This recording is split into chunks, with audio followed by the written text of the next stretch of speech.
Oh, you didn't need to tell me that.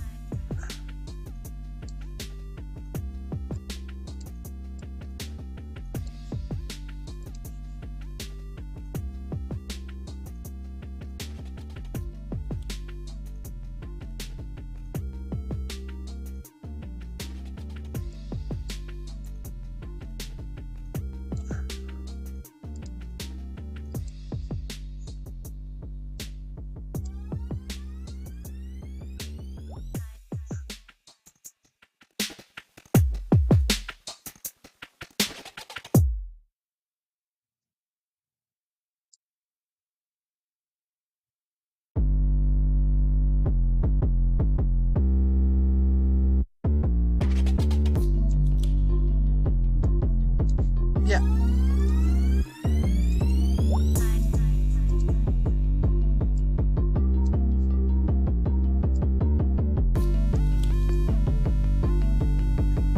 don't know if they're your mics. Mics are hot. Gotta try it. Did you just whisper mics were hot, Mike? Yes, mics are hot. Sorry.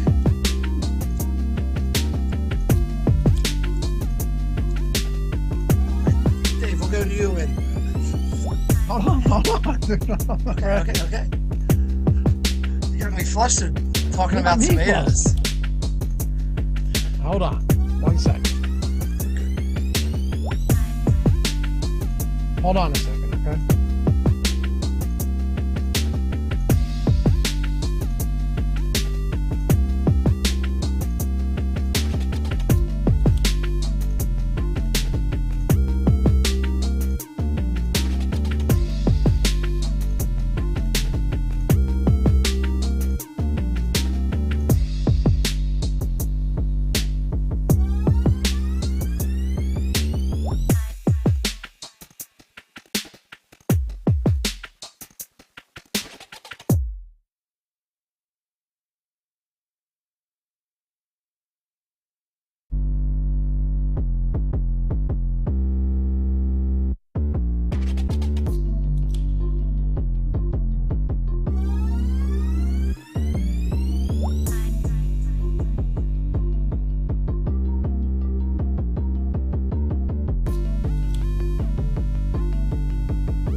Yeah, we're good.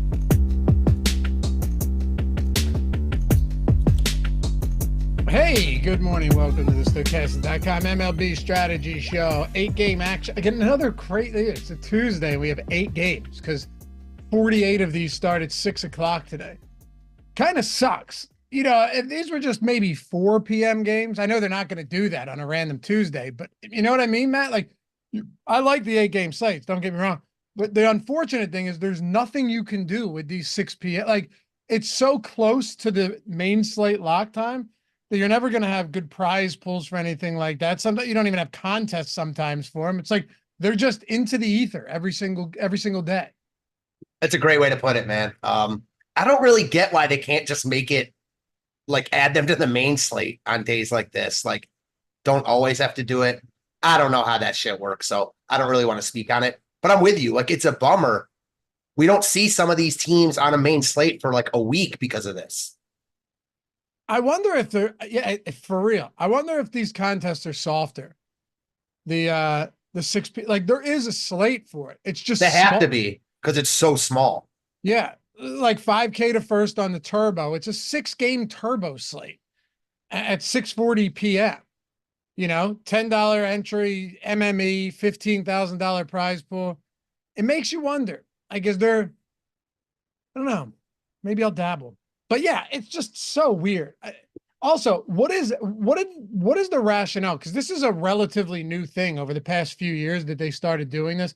Sometimes I like it when it's a Tuesday or a Friday and you take like 4 games off, and it gives you a bit lesser load. But now it's like literally sometimes half the slate isn't included. Half the day's games aren't included. What was the reasoning for this? Was it just to like get people home earlier? Because if that's the case, I thought that's what the pitch count was for, and speeding these games, or the pitch clock and speeding the games up was for. I might be off here, but I think it was for kids, like so they're able to. Well, again, Right. I don't know. That's what I remember. Here's what I don't get: they always have a late slate, and the late slate consists of games that are already on the main slate. The late slate surely isn't as big as far as contests go as the main slate, but it's pretty big. Why can't they make at least this 6-game, 6 o'clock slate like the late slate? Yeah, because nobody's chasing losses, maybe. That's fair. Very true. I don't know. Like, obviously it's good to have those 10 p.m. games in the main slate, but at this rate, I would almost rather them just include the 6 p.m. games in the main slate. Don't include the night games, because you're not worried about like late swap nearly as much in baseball as you would be in basketball. So like the edge isn't really diminished significantly at all. And then just make a big late slate contest with only those games at like 9 and after. Yeah, I don't hate that either. I don't know how often there's going to be so many games like in the 6 o'clock hour. It's a lot. Yeah, there were a number yesterday. I mean, there's almost as many games in that hour as there is on the main slate. So it just sucks. Jake said, I believe the Marlins started doing the 6:40 start. Okay. I thought I remember seeing a ton of Tampa doing that. And Cleveland's been doing it for a while too. Cleveland definitely. Yeah. Anyway, let's talk some baseball. Happy to have you guys with us. Hey, if you don't mind, take 1 single second out of your Tuesday morning, atone for your sins here, and hit that thumbs up. Subscribe to the channel. Goes a very long way for us. Otherwise, we wouldn't ask. It's the truth. We're at 97,700 subscribers. So less than 2,300 away from 100K. Be pretty cool because it would give us 100K on both of our channels. This one, and the betting one just took off. That's at like 133,000 now. But, you know, the DFS ecosystem isn't growing like it used to, Matt. You know, these sites started putting a lot of resources into betting, rightfully so. I understand it. But yeah, it's different. Now everyone's saying all different teams started it.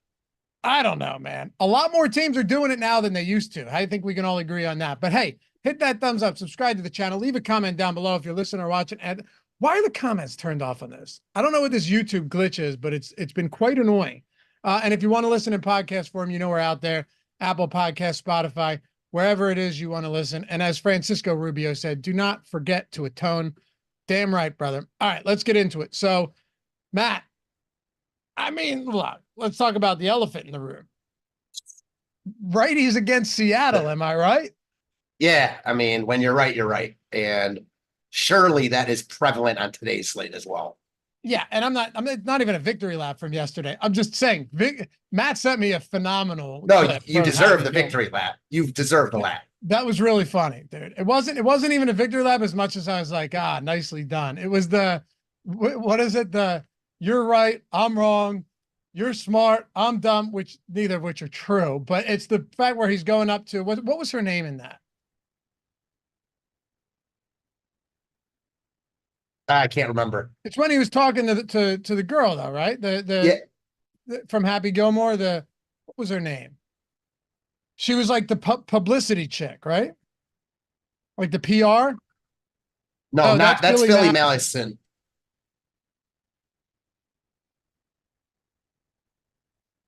He's used a lot of female actors that you don't really see much in other movies.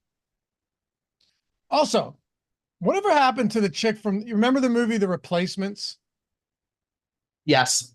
Great movie, by the way. One of my favorite sports movies. Used to watch it with my dad, so maybe there's some some value in that. But like, I mean, really good movie. And Keanu Reeves at quarterback, Nigel Gruff, the kicker, John Madden up there. He's got the guy smoking on the field. The lead female from that, forget her name. Never seen her in another movie. I feel like that's the same way with a lot of these Billy Matt. Did you pull up what her name was? No, neither. Now I'm pulling up. No, go ahead, Mike. Yeah. Oh, dude. Yeah, I know. I know. Oh, I know. Virginia Bennett. That was it. Anyway, whatever.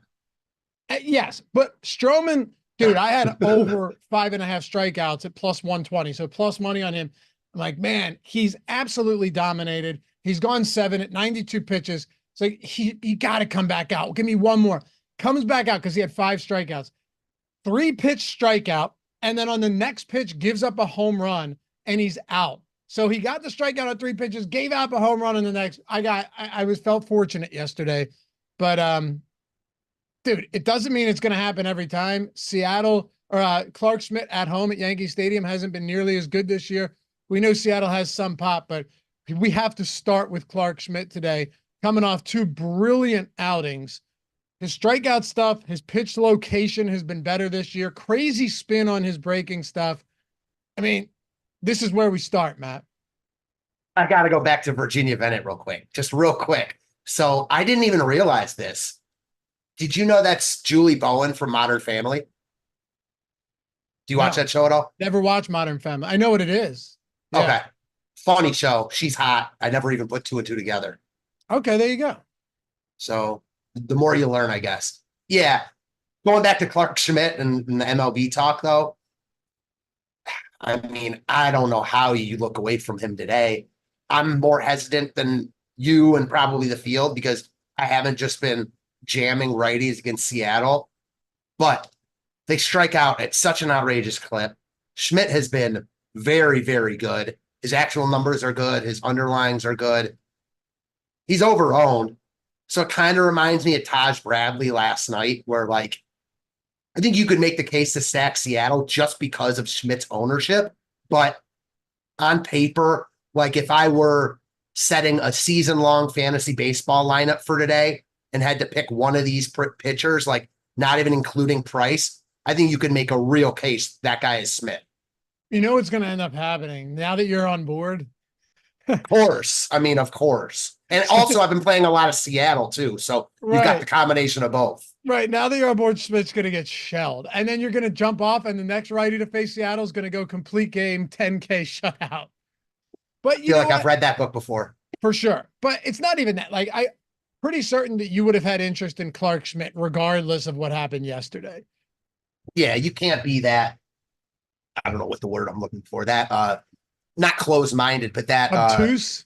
Yeah, to just be like, oh, this happened yesterday. I can't go back to him today. Right. And, you know, on the season, he's still 27% K rate. And at home, I mentioned he hasn't been as good. But still, even at home, 3.43 xFIP, 27% K rate. The numbers are there. The home runs at home have been a bit of an issue. He's a righty pitching at Yankee Stadium. It's going to be warm today. So I could see some value in getting the Seattle bats. No, put it this way. I like Seattle bats more today than I did yesterday against Strowman. And I'd say by quite a bit. 2 reasons. 1, Strowman induces a lot of ground balls. Clark Schmidt is not a ground ball pitcher. 2, it's hot as shit. But also 3, Strowman's ownership was nowhere close to what Schmidt's ownership is going to be today. I think you're spot on there. I think Seattle looks a lot better today. You know, Schmidt is the better DFS pitcher than Strowman. I don't really think that's close. But Strowman is the better actual pitcher, in my opinion, at least right now in their careers, as far as limiting hard contact, knowing how to work the zone. I mean, Strowman was magnificent last night. I watched a lot of that game. He doesn't leave any ball down the middle. He works in and out, up and down. Schmidt is not that guy. Schmidt has better stuff, but that calls for higher upside and a lower floor. So I'm with you 100% here. Seattle looks a lot better today than they did yesterday for all those reasons. Yeah, both sides of this look pretty good, but that 39% ownership on Schmidt is pretty wild. I would imagine, let me see. I ran the Sims. Let me just favorite these lineups and see what exposure I'm getting to a pitcher real quick. Yeah, like, see, I'm still getting a ton of Clark Schmidt. Yeah, because here's the thing. It's not even just about Schmidt himself. It's about the lack of other options. This is not a very good pitching slate. You know, sometimes I look at a slate. I like to look at a slate. I'll even like sometimes pull up DraftKings and just look at who the pitchers are. And just look over all of that. And then I want to see what our ownership looks like, right? Like, then I want to see what the top pitchers, top stacks do, just to see where my initial thoughts are compared to our tools. And, or just like where I think ownership is going to be compared to our tools. Well, I'll tell you this much. The 4 guys that I thought would be the highest owned, really 5, if you include Garrett, Crochet, all of them are the highest owned pitchers today, including guys like Aaron Brooks and Yusei Kikuchi, who's been fantastic. As always, very good at home. But you really don't have that much here. Like Javier Assad against Atlanta, already a tough matchup. Did you see what the wins are at Wrigley today? Yeah, feels like a Coors game today. 25-mile-per-hour winds. I'll tell you what, though, the guy doesn't give up homers. He's been good, too. Yeah, dude, this year, between Charlie Morton and Javier Assad, they've thrown 94 and a third innings. You can fact check me on this. I looked at it earlier and I just did a little addition. And I don't know if I remember it correctly, but it's over 90 innings, like 94 innings. They've allowed a combined 7 home runs. Assad gets ground balls at a high clip. This is a weird game, because yes, it's a 10.5 run total. And these wins make a significant impact, especially when they're blowing this heavy. But it kind of sucks to have these 2 pitchers on the mound, particularly Assad, who is just not giving up hard contact, not giving up fly balls, and he's given up 3 homers in 48 innings.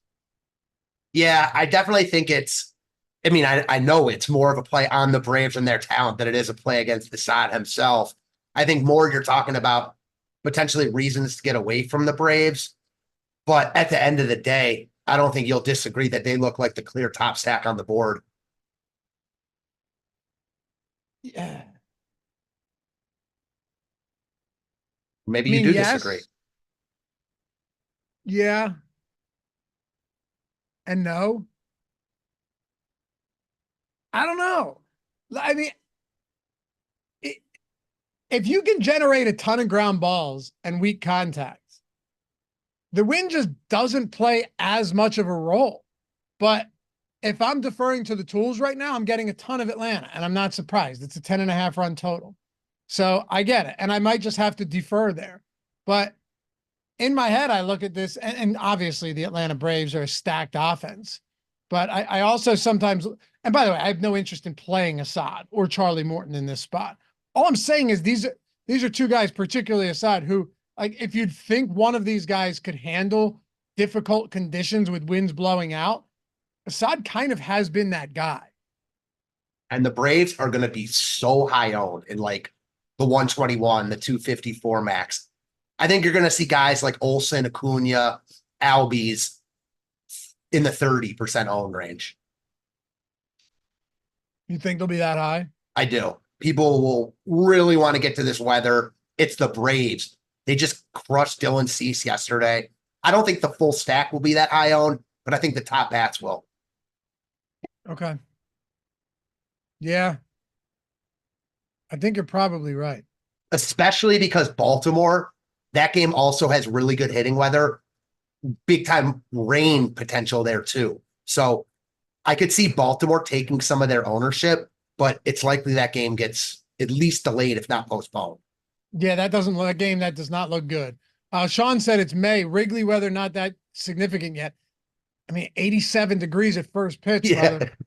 It's hot. It doesn't matter what month it is. You know what I mean? If it's hot, it's hot. Yeah. Yeah. And if it's windy, it's windy. Don't get me wrong, dude. These offenses, and it's not humid there, but like, you know, these conditions look pretty good. Anyway, back to what I was saying, Matt. There's not that much. There is one guy that's getting no ownership that I want to talk about. And for what it's worth, the Bradish and Lynn spots right now, I have some real concerns about that weather. And I don't want Lance Lynn against Baltimore really anyway. But Bradish, $8,800, getting 5%. He actually grades out nicely on our tools, really positively leveraged, 14% top 2 pitcher probability, solid for a guy getting no ownership. But as of now, it really does look like this game is in trouble. Yeah, if we find out the Baltimore game is good to go, like, and we're seeing similar ownership up to lock, I'll play both sides, Bradish and the Orioles. But I'm sure stuff will change and or the weather will impact it even more. There's two guys I want to talk about. One in the 8K range, one in the 7K range. Let's see if you can figure these out. And no, they're not the 5 highest owned. So it's not Schmidt, Brooks, Kikuchi, Quantrill, or Crochet. So I definitely know who it is in the 7K range for you. Who? Alec Marsh. Yeah. And in the 8K range, I guess Javier, but he's not good. I know you don't like him. Do you like Javier? No. Well, I want to talk about these guys. That's what I'm saying. I want to talk about these guys. Javier. Yeah. Javier and Marsh. Because, by the way, yesterday, what an absolute implosion for Framber Valdez. I couldn't believe, and they weren't high owned, but people stack the Angels, in the higher dollar stuff, 5% owned, and it worked out. Christian Javier, though, coming off his best start of the season by far against Oakland. Him and Valdez both, ran through that Oakland A's team. The Angels are not the Oakland A's. They're not the Rockies, not even the Mariners, given the strikeouts. But Christian Javier is at $8,600. The problem I have when I come back to him is, yes, he was excellent against Oakland last time out. That has not been that has not been the standard for Christian Javier.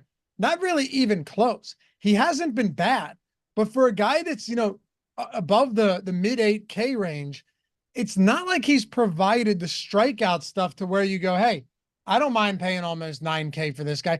That's the problem I run into. If he's not facing the A's or he's not getting strikeouts, you better hope that he has a clean sheet across the board.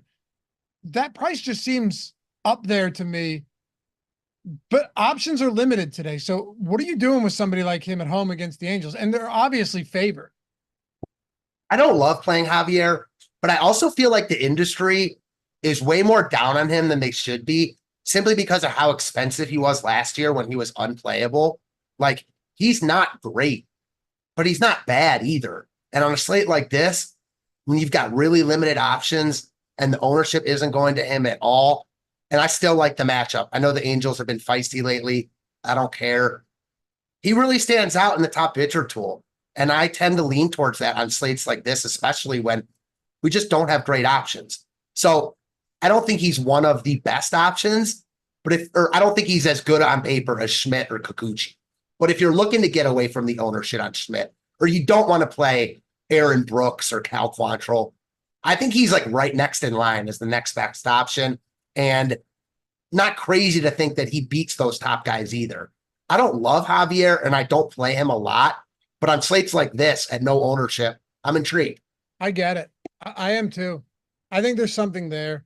The Angels have a 3.7 run implied total. Houston's a minus 225 favorite. Not that that's the be all end all. It certainly wasn't yesterday with Valdez, right? On the mound, but it definitely has to have you somewhat interested, because you're right. Everybody's down on Christian Javier, but he's not bad. He's just not elite. He's nowhere close to the 10K pitcher that they had him priced at for the majority of last year, but he's not. Christian Javier is not bad. His price was $7,800 last time out. I mean, that was a really inexpensive spot. He was coming off a terrible game against Detroit where he got tuned up. But I'm with you. I think there's something to be said about that, especially when you consider that Schmidt and Kikuchi are getting such insane ownership today. I've been playing Kikuchi at low ownership in, perceivably bad matchups all year. But now his price is way up and he's got a great matchup and he's 34% owned against the White Sox. It's a great spot. He's been really good. His strikeout stuff has been electric. Everything has taken a step forward for Kikuchi this season, and they're massive minus 189 favorites where the White Sox have a 3.1 run implied total. I get all of that. So I get the ownership. But to your original point, you've got two guys in that 8 and 9K range. Literally, Javier's sandwiched in between them as far as salary goes. They're getting 39 and 34%, and he's getting 9. I personally feel a lot better about the Kikuchi ownership than I do Schmidt, but I'm with you. Like, Kikuchi is not really a $9,300 pitcher. He's been very good this year, but you're paying for the matchup and the quote unquote safety that comes with the matchup with Kikuchi here. On a lot of slates, he would be just priced out of really playability and he wouldn't be getting much love at all. But because we're looking at guys like Javier and Aaron Brooks and Cal Quantrill, I do think Kikuchi looks like the safest and top overall pitcher on the slate. I haven't played a ton of him this year like you have. I know you've been very high on him. Basically every slate he's been under-owned. He's not under-owned today, but he's just emerged as the top pitcher on the slate. I don't know how much else there is to say about Kikuchi. I personally think getting away from Schmidt is a lot more viable. Okay. Yeah. I mean, Kikuchi on the season, you're looking at a 26% K rate, a 4.8% walk rate. So like he's not issuing walks. And when you, the crazier thing than like K rate, swinging strike rate, all that stuff, he has a 2.74x ERA. He has a 3.04x FIP, a 2.61 FIP, 0.69 home runs per night. Like you look at these numbers and you go, okay. And yeah, he has an 81% strand rate, but 3.07 BABIP, like right in line with league average. He hasn't just been lucky. He's been legitimately good. Yeah, his StatCast page is full of red. Like he's been very, very good. Seems to have put it all together. He is pricey though, like to your original point. His average tag this year is 7,900. So you're clearly spending more for him here. What about Crochet? Like he is in that group of 5 you talked about, but he's way under those other 4. Most expensive pitcher on the slate. Tough matchup. But I think that him and Kikuchi have clearly been the 2 best fantasy pitchers this year. And talk about a guy whose underlyings are just spectacular. That's Crochet. Without question. The one thing I hate about this spot, only the Astros have a lower strikeout rate versus lefties than the Toronto Blue Jays. And that stuff typically gives me pause. Like Garrett Crochet's been great. He has excellent strikeout stuff. Do you, when you're paying the highest price of any pitcher on the slate, do you not have some reservations about the fact that, you know, Toronto has a 17% K rate versus Southpaws? Big reservations. That's why I don't like him as much as the others. I just feel like we need to talk about him because of how good he is. I think you're definitely playing with fire using an expensive lefty against Toronto. Toronto, we know about their struggles. They're probably not as good as the names on the back of their jerseys suggest they should be. But as you just mentioned, they don't strike out against lefties, and they've got a ton of good right-handed bats. So that's why I don't love Crochet, but the field doesn't either. So that's why he's intriguing to me because, man, his like underlying stats are, he's like a top 5 pitcher in baseball right now. Yeah, he's been really good. Yeah, it's tough. You know, look, I'm also not saying that, you know, you can't get a solid start for, I remember just a couple days ago, you and I were talking about Tariq Skubal, or it might've been Greg and me, against Arizona. It's like, man, tough spot from a strikeout perspective. And just Arizona's been good. He went 6 one-hit innings with 6 strikeouts. They routed Arizona. He got the win, 29 DraftKings points. So when you're a good pitcher, you can just mow through any team. So I think there's probably an argument to be made there that at 11%, like for those of you guys that don't have the tools, by the way, and Mike, if you want to throw ownership up, you can. You look at ownership right now. There are 4 players with 27+% ownership. That's from top to bottom, from highest to lowest: Schmidt, Brooks, Kikuchi, Quantrill. So a mid-range guy, a higher price guy, and then 2 discounted 6K options. Once you get past that, it drops all the way to 11% to Garrett Crochet, then a 9.8% to Christian Javier. I think Morton probably comes down even a little bit. Like, the way that pitching is so heavily concentrated at the top, I almost want to throw some of this stuff like, oh, Toronto K rate. Now that I think through it, I almost want to throw some of that out the window with guys like Crochet. And then with Javier, if they're really going to be that much lower owned than Schmidt, Kikuchi, and these cheaper guys. Yeah, that's kind of why I brought him up. To your Scooble point, for me, the difference there is no matter, I know Crochet's been really good. I still think Scooble's the better pitcher and the safer pitcher. Like, Crochet is usually dominant, but when he's not, he can get hit hard, like we saw against Philly. This could be a spot like that. Like, Scooble is rarely going to get like blown up. Crochet, he's been very good, but I see more blow up potential in him than a guy like Scooble. So that also is why I'm a little bit scared off. But to your point, like, it's not like guys like Kikuchi and Schmidt are DeGrom or Max Scherzer, and they're pulling so much ownership. And we haven't even talked about Aaron Brooks. So just a weird slate. Brooks and Quantrill, yeah. Same game. Who would have thought? Who would have thought like two around 30% owned guys would be Aaron Brooks and Cal Quantrill? Like, for the Oakland A's and the Colorado Rockies. That's wild. But you know what? At those prices in this park, with that total, you have to at least consider that. The issue I'm running into is that wild ownership. Like, that's why I said, can we talk about Brandon or Alec Marsh? Because look, Quantrill's been pretty, he's been fine. Like, the underlyings, 4.8 xFIP, 436, 4.8 FIP, 436 xFIP. Those aren't stellar. 16.7% strikeout rate on Cal Quantrill, 7.6% swinging strike rate.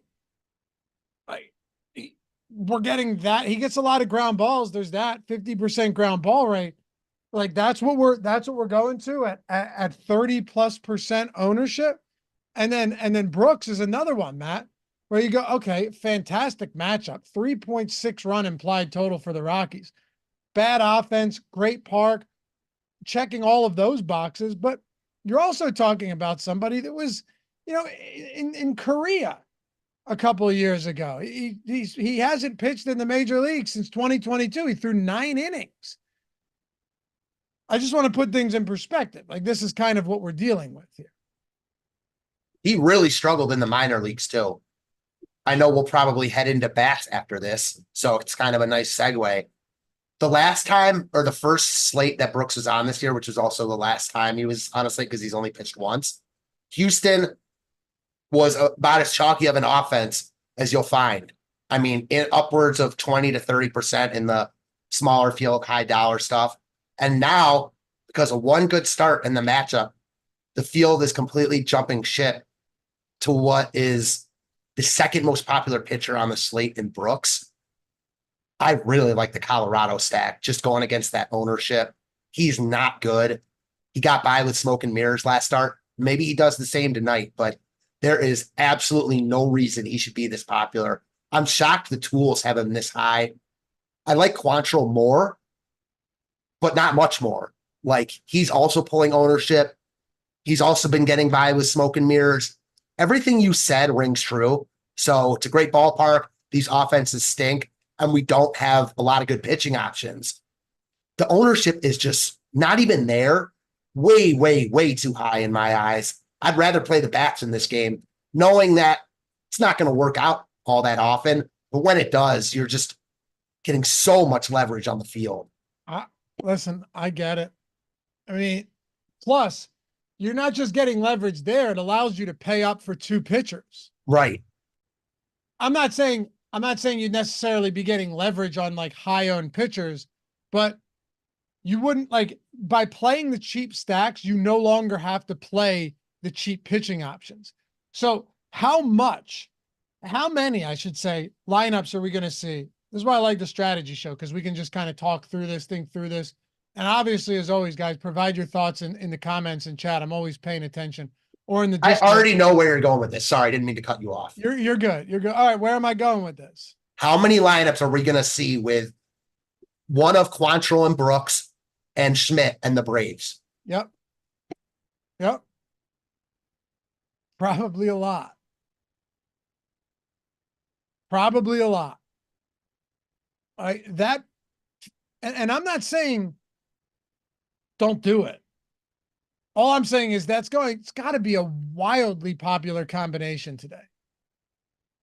Yeah, you just look at it, and I knew exactly where you were going, and that just means how obvious it is. Like, with this wind, the Braves aren't even that expensive is the other thing. Like, they've been priced down for how presumably cold they've been to start the season. So I'm with you. I do think that, and all the points you mentioned about Assad just stand out even more, the more ownership I think the Braves get. Pretty crazy. Seeing all of that. I mean, I get the Braves stacks, don't get me wrong, but some of the cheaper options, it does fall off a cliff. Like Brandon Pfaadt against the Dodgers, no one's going to feel particularly good about that. He hasn't been bad either. Like he's actually, like, from a strikeout standpoint, because that's what we care about more than anything, right? You know, you look at Taj Bradley. I always want to call him Taj Gibson. You look at Taj Bradley yesterday, and he coughed up a handful of runs, but he still struck out 10, right? Like he doesn't bury you because he struck out 10. Brandon Pfaadt has a 23% K rate. That's good. It's just a tough matchup. The guy that I do want to get into, and I've alluded to this a couple of times because he's getting no ownership.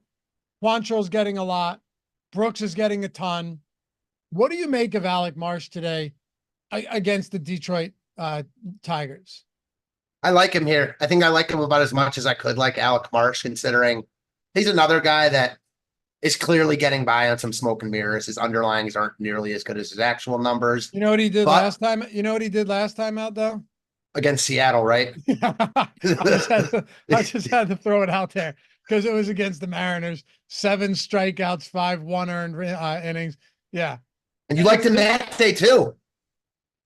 What's that? You liked him that day too.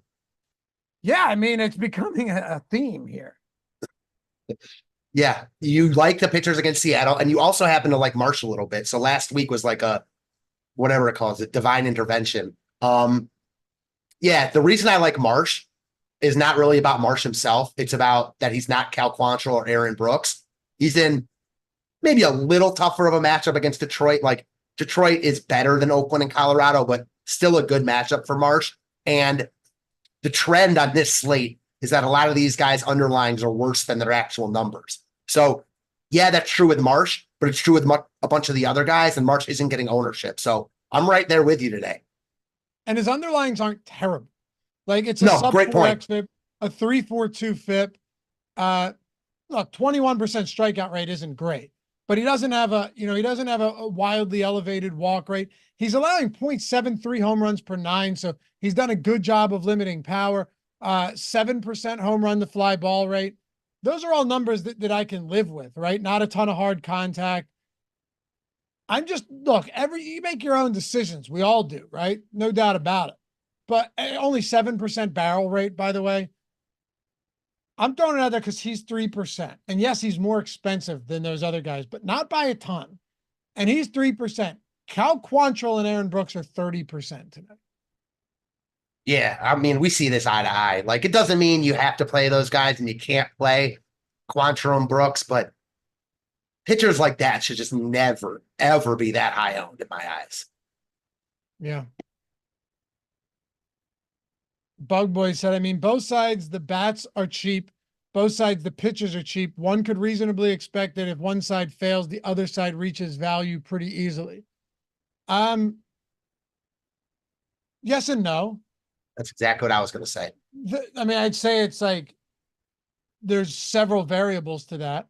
Like, yes, the hitting side could fail but if the strikeouts aren't there, does it matter? Pitcher could still get you there because he's cheap, though. Pick up the win. All of that's viable. Shit, you could also have the pitcher do well and the bats do well because, the pitcher goes 5 scoreless and then the bullpen gives up a bunch. I think the biggest talking point that Matt had, though, didn't have anything to do with both of them being cheap. It had a lot more to do with the Colorado and Oakland stack ownership being, markedly lower than the ownership coming to Brooks and Quantrill today. That's the biggest difference, is the ownership from bats to pitchers. 100%. And yeah, I get the point that like both sides are so cheap that it's likely one side works out. I'll caution that with exactly what you came back with, but then also like it's highly plausible that, let's just use Brooks and the Rockies, for instance. Brooks gives up a bunch of hits, but they're not extra base hits. He's walking guys, gets pulled early, and the Rockies don't really do much. So that's very plausible. Just want to put that out in the ether. Yeah. I would imagine right now, by the way, that I will still have my fair share of lineups with Aaron Brooks and Cal Quantrill. I think if you're playing, let's say you're playing more than a couple lineups, it's going to happen, especially looking at the Sims right now. I'm going to get there for sure. But I also am not opposed to getting off of that either. Like right now I'm getting about 10% Oakland stacks. No issues with that at all. Got about like 8% Colorado stacks. It'd be above the field on both of them, really. So, are there any other cheap pitchers you want to get to or talk about? Or I shouldn't even say cheap pitchers. Like, are there any other pitchers you want to get to? The only other guy, and you mentioned him in passing, is Brandon Pfaadt. Because of everything you said, he is by far the best fantasy pitcher between him, Quantrill, and Brooks. He's also in by far the toughest matchup. He's also getting much less ownership than the other two. I think there's certainly more risk in Pfaadt here. He'll always have more upside than Brooks and Quantrill. I don't care about the matchup. Yo, watch Javier Assad just go out and shit on the Braves. He did in his last start. He did just exactly that. I know. Unlikely. Very unlikely. Braves are, slight road favorites, an 11-run total in this game. But just watch Assad go out there and just ground ball them to death. Go like 7 one-run innings with 4 Ks and 15 ground balls, Matt. Yeah, the way you're speaking, it kind of sounds like maybe playing Atlanta like 1-offs or 2-offs is a better look. I'm probably just wrong about this, and I should just force Braves stacks in. Well, it's not even that you're probably wrong. You also have to consider how owned Atlanta is. Yeah, so yeah, you're probably not right here, but it's not about, you know what I mean? Yeah. Well, I mean, look, Braves have a 15% top stack probability. That's still 85% chance that they aren't the best stack on the slate. For sure. So it's just about finding whoever stack that is. But yeah, I mean, I think we see this eye to eye. As of now, like you mentioned earlier, our tools have Atlanta as very underowned. I'm not sure that's actually how it's going to shake out, though. Right. I mean, if that is like, if those ownership projections stay the same and the leverage stays the same, yeah, I think you're just going to have to get overweight on Atlanta, because now it's like, all right, well, I'm not in love with this spot, but I thought they'd be really high on. If they're on their own, then that's just the way it is. Yeah, it's not like you love Detroit against Alec Marsh or, the Cubs against Morton or whoever it is. Like, the reason you're poking holes in the Braves is because of their ownership. Mm-hmm. Exactly. Couple questions about Woo or comments. Einsteinium said, play Woo instead, Laffy. Thank me later. He is good. I mean, their whole rotation. It's actually amazing to me that the Mariners have a winning record. I'm not saying they're a bad team at all, but like with how well pitchers have done, it creates the illusion inside of your mind that they're terrible, right? Because, pitchers go out there and rip 30 fantasy points off against them every time. But then you realize like their pitching rotation is just absolutely stellar. It's so good. I really think that a Philly Seattle World Series is way more likely than anyone wants to assume, because I think both those teams have pretty clearly the best two staffs in each respective league. Mike, can you run the lineup generator? Thank you. I want to see what we're getting here. I want to see if it's similar to the Sims.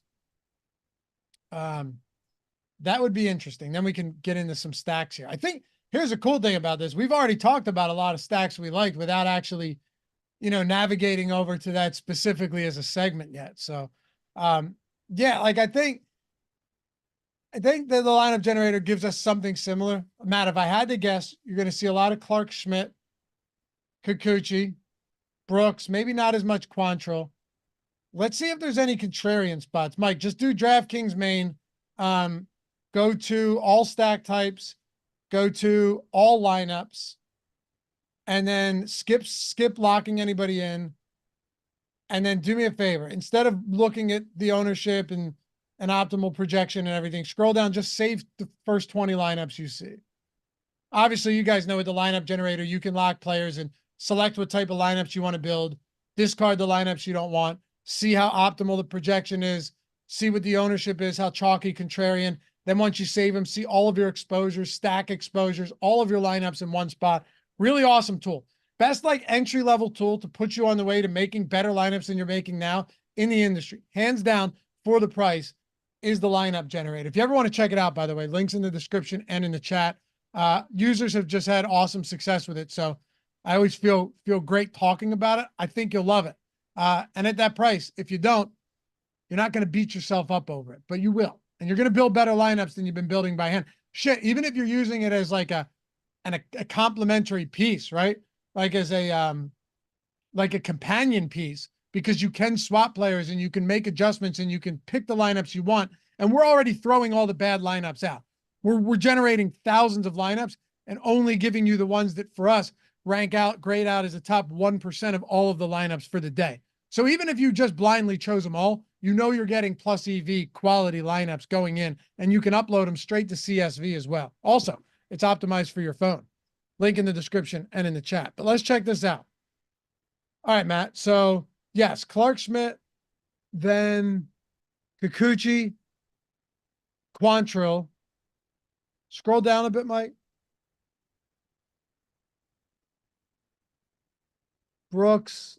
See if we have anybody else. I had a feeling this would be the case. Because right now, even with their ownership, they're grading out really nicely in our tools. 10% Javier. Go to stack exposure, Mike.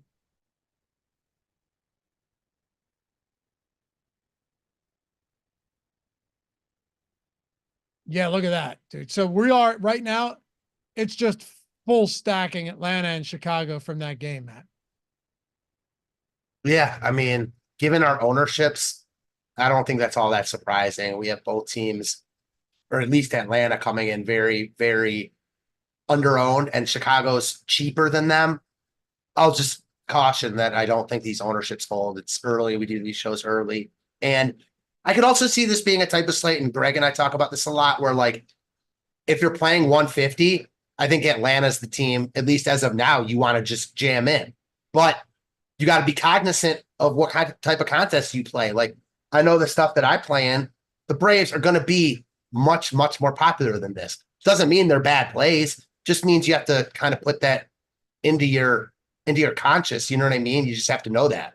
Yeah, for sure. And also, we went with all lineups. I bet if you went contrarian lineups, you're getting a very, very different build than we have. But let's talk about some stacks here. Atlanta, we talked about. Chicago right now, they look over-owned against Morton. I actually think the matchup itself is better for the Cubs than it is for the Braves. But the Braves are also better than the Cubs. And they're grading out higher stack score in the top stacks tool, higher top stack probability, higher leverage. All of that stuff goes to, all of those checks are in the boxes for Atlanta. But when I look at some of these other teams, nothing stands out wildly to me, There is one spot though, and I think you'll appreciate us getting into this. The one spot, because we talk about this a lot, where it's like multiple expensive teams, but one of them is more popular. Because, like, to your point, I think you're saying you think Atlanta ownership comes up throughout the day, right? 100%. Okay. What about if that's the case, and you've got an 11-run total, Wrigley win game? It's like moth to flame for so many people playing DFS baseball, even though Wrigley isn't the same as it used to be for the Wind. Still good. Still 11-run total. Vegas knows better than we do. But what about Houston against Griffin Canning? So I figured you were going to say either Houston or the Yankees. The thing about Houston is, yes, Atlanta will be much higher owned than Houston. But I don't think you're sneaking up on anyone playing the good bats from Houston here. The ownership shows it. As a full stack, I think they come in a lot less owned than Atlanta. You're going to see a lot of ownership on Alvarez, Tucker, Altuve, and with two really cheap pitchers, Quantrill and Brooks, it's easily possible to play Braves with Houston. And even if you just use one of those cheap guys and Clark Schmidt, who's also not very expensive, you can still fit most of the bats you want. So I like it as a playoff Atlanta. I just don't think it's going to be necessarily like under or unowned. The Yankees would be the team that I would get to, like, if that was my line of thinking. Okay. Against Brian Wu, huh? Yeah, like Wu is good. He's very good. But the Yankees have been destroying everyone recently. I know Logan Gilbert was okay last night. He also got like 4 or 5 double plays. The Yankees had a ton of men on base. They've been crushing everyone recently. Pablo Lopez was a recent one. I can't even remember all of them, but the Yankees have been one of, if not the best offense in baseball over the past month. Again, Wu is good, but the Yankees are better, and they're not getting any ownership. So I think if you want the real ownership play, it's the Yankees. But I do think Houston probably looks slightly better, just considering they're not as expensive and Canning is not as good as Wu. Trying to think, are there any other like good spots or sneaky spots that we haven't talked about? Because it is an 8-game slate.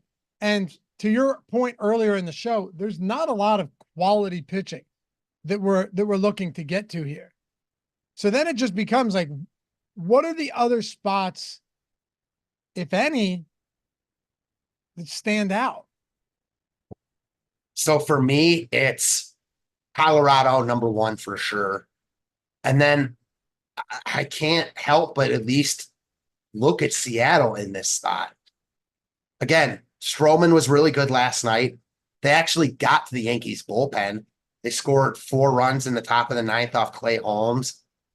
He's also very good. So this Seattle lineup is talented. Clark Schmidt, as you mentioned, he hasn't been as good at home. He's not a ground ball pitcher. Like, there are certainly worlds where Seattle gets to Schmidt here. And then the other one, even more risky, and he's not getting as much ownership as Schmidt, is Toronto.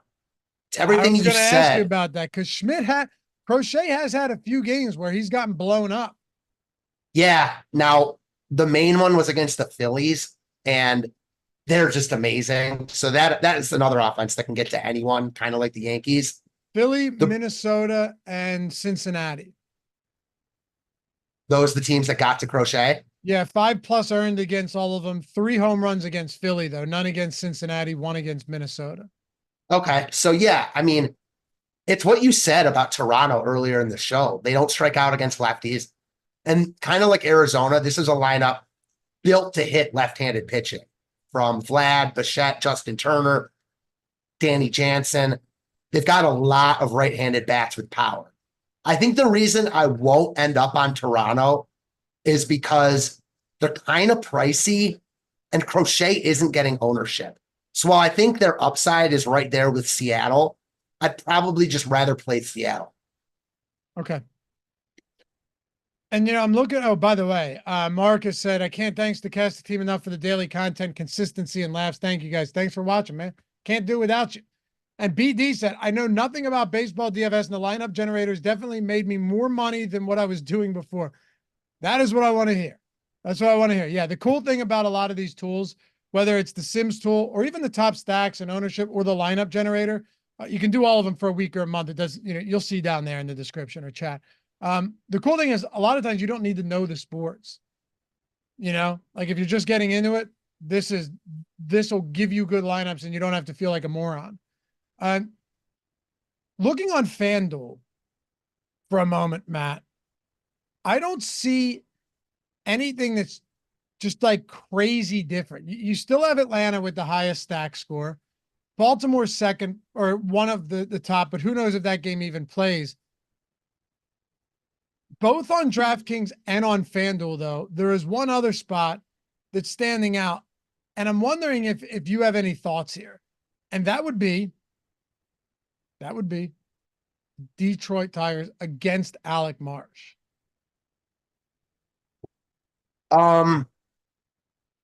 Small interest. Marsh isn't Not getting giving much. up a lot of power at all. The reason I have interest, to be honest, and basically the only reason, is how high they are on the top stack tool. Tools obviously like them a lot, but I just don't really see it. Yeah, they're cheap towards the bottom of their lineup, but the guys you want to roster are kind of pricey. They're owned. Marsh isn't getting ownership. Now, if you want to make the case that, like, since Atlanta is going to be over-owned or more owned than we presume right here, that ownership has to come from somewhere, and it's likely to come from teams like Detroit, I could buy that, and I don't think they're a bad play. I just don't think they're all that different from, like, the Seattles and Torontos and Colorados of the world, the teams with actual leverage. Yeah, I agree. Someone asked, by the way, about, can we talk FanDuel? Matt, just go to the top pitchers tool for FanDuel for a second, because this is actually one of those slates where FanDuel and DraftKings do differ kind of dramatically, because you're not really going to be getting too much Quantrill and a whole lot of like Marsh at all. Not that you would on either side, or a whole lot of, some of these other cheap guys. But it is interesting to me that Clark Schmidt, 25%, sub 10K. I get it. Kikuchi, though, only 11%. Christian Javier, 8%. We have Garrett Crochet at 4%. Aaron Brooks at 7,300 is getting 23% ownership on FanDuel on a single pitcher site. It's to stack Atlanta mostly. Atlanta's a little cheaper on FanDuel. Brooks is a little bit more expensive. What we talked about on DK with like the Brooks, Schmidt, Braves type of lineup, I think it's going to be even more prevalent on FanDuel, where you're going to choose one of Schmidt or Brooks, stack the Braves, and then depending on if you use Schmidt or Brooks, that decides how much you can spend up on your secondary stack. So it's similar but different in a way. Yeah, but it is similar in the sense that, like, if you got 25% on Brooks, the guess is those lineups are like Atlanta or Houston. Yeah, definitely. Or both. Or both, right. All right, let's wrap it up with this. Top 3 pitchers today. You going to get interesting on me here? I don't know how much there is to get interesting. Like, Brooks is definitely not one of my guys. So I'm going to say Kikuchi is my favorite guy, even though he's pricey and the ownership is there. I'm going to say my number 2 is Clark Schmidt. And then, yeah, I will get a little weird. I'll say Brandon Pfaadt is my number 3. Okay. Schmidt and Kikuchi, but I keep coming back to, and I say top 3, but I'll lump these guys into the same bucket. I keep coming back to Crochet and Javier at like 10% ownership a piece, right?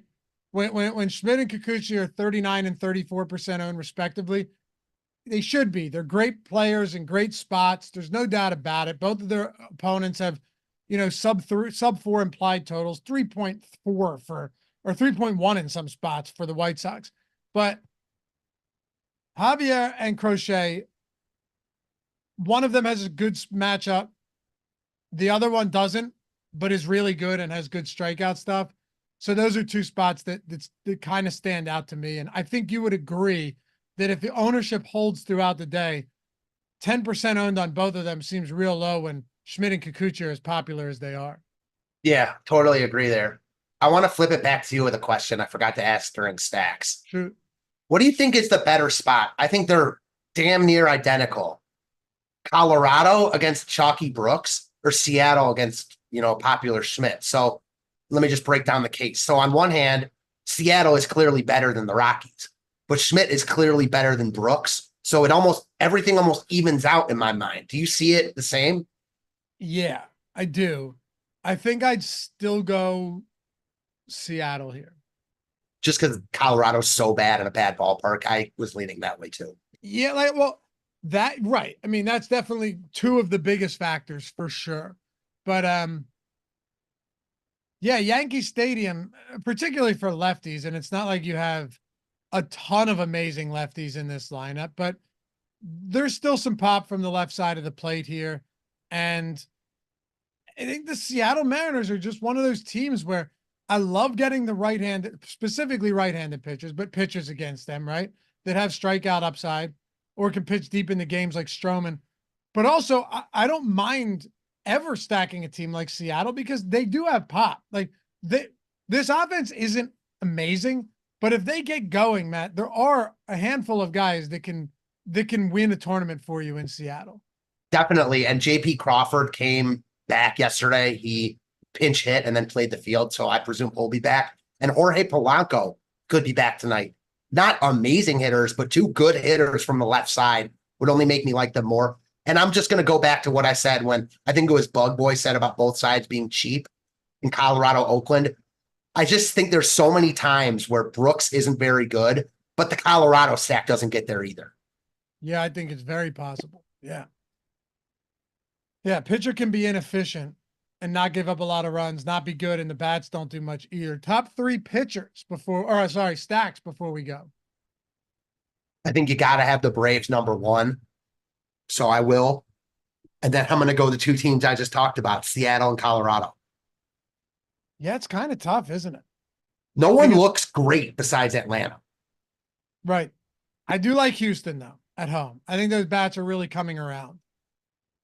And then, I'll throw Seattle in there. I like Clark Schmidt, but this is just one of those, play both sides if you can, preferably not in the same lineup. But yeah. And I'll go Oakland instead of Colorado. I'll go Oakland on the other side of this one. I know they have slight negative leverage, but I still don't know if it's going to matter enough, Matt, because I still think they're going to be really low owned. So that's another, I'm glad you said that, because when you look at the tools, like Colorado is, for the tools, a better play. Brooks is getting more ownership and they're not getting as much love.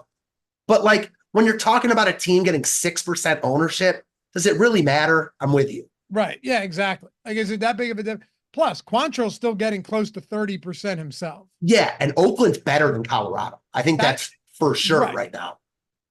Yeah, like Oakland has had some blow-up games, so we'll see. Anyway, appreciate you guys hanging out. As always, follow Matt at Fantasy Tips Matt, me at Lafayette_D. We will have an NBA Live before lock tonight. Pacers, Boston Celtics, kicking off the Eastern Conference Finals. Give me Celtics in 5, Matt. What do you think? Celtics in 6, 7, 4, Pacers in 6 or 7? What do you got? I think it's probably Celtics in. I'll have Indiana get 2. I'll say Celtics in 6. Okay. I could say, the thing about the Pacers is all of the advantages they had against the Knicks, they have none of them against Boston. Like, they can go deep, relatively deep into their bench. So can Boston if they have to. Boston has been resting since the 16th. Pacers haven't. The Knicks lost all of these guys because Thibodeau was running in 48 minutes a game because they didn't want to use McBride or Burks off the bench. They didn't have Robinson. Outside of Porzingis, Boston's health, they're healthy. What advantages, and the star power clearly tips in the favor of Boston. I guess the advantage to Indy is what? I don't see any. They're a well-coached team and a well-oiled machine that can play well as a team, but star power tends to win these type of series, I definitely know. You could say, though, with Halliburton looking healthy finally, like they have, like I still think Tatum's better, but you could make the argument that they have the best player in this series. Again, I don't think that's the case, but I wouldn't call you crazy if you did. For me, it's more just about Boston's so good, they get complacent. So I think they'll give away a game or two here, even though they probably shouldn't. We have seen them do it before against Atlanta. They gave one away to Cleveland when they shouldn't have. Anyway, appreciate you guys hanging out. Playback tonight after Live Before Lock, MLB Live Before Lock with Matt and Greg tonight. We got you covered across the board. We'll see you back here for the next